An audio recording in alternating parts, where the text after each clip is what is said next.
Président d'Afrique, discours avant les élections. Je jure de servir loyalement mon pays. Je jure devant vous de ne jamais le trahir. Je mettrai les intérêts de mon peuple avant les miens, car je ne veux pas être président pour engranger des biens. Je veux servir ces vaillantes populations. Je veux leur apporter ma modeste contribution. Lutter contre cette grande pauvreté et l'inflation, lutter contre toutes ces disparités et la dévaluation.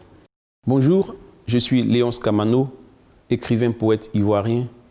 Je travaille dans les médias et la communication. Chant de l'amour est ma troisième production littéraire, après Et tes larmes couleront, paru aux éditions Edilivre en France, et Récipiscence, la force de l'amour, paru aux éditions Equinox.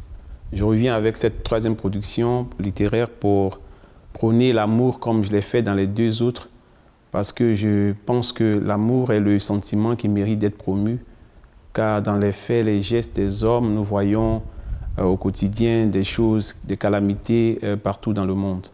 L'amour, c'est ce sentiment qui prouve que Dieu se manifeste en nous. Et il est donc bon d'en parler pour exhorter les uns et les autres à la tolérance et à l'amour vrai.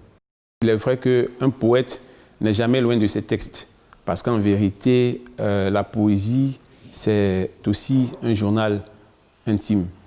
Quand on livre une partie de soi, en écrivant une œuvre, c'est comme si on livrait une partie de soi. Donc en vérité, on n'est jamais loin. Parce que ce que nous entendons, ce que nous voyons, ce que nous vivons, c'est cela que nous traduisons dans ces œuvres-là. Et donc en vérité, un auteur n'est jamais loin de ses textes. Donc certainement qu'il y a des textes dans lesquels je me retrouverai, mais il y a des textes aussi que j'ai vus, des choses que j'ai vues, que j'ai traduites.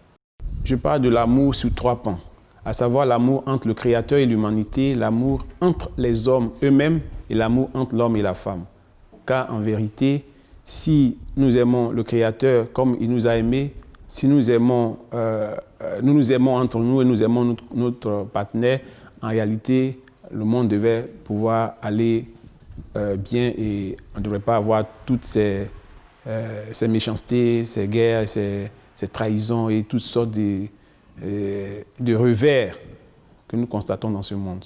Je pense qu'il est bon que les Africains, que les Ivoiriens comprennent le bien fondé de l'amour, l'amour vrai, entre les frères. Là où, quand on a blessé un, on puisse lui dire « Frère, pardonne-moi, j'ai fait mal. » Et je voudrais que demain, on se tienne la main pour que notre pays se lève. Il faut qu'on comprenne qu'on peut avoir fait du mal à l'autre, mais le plus important, c'est de pouvoir reconnaître son erreur et se pardonner et avancer d'un pas. Parce que le pays nous regarde. Le pays nous regarde et les enfants, les petits-enfants nous regardent. On a besoin de paix pour faire avancer notre pays. Que Dieu bénisse la Côte d'Ivoire.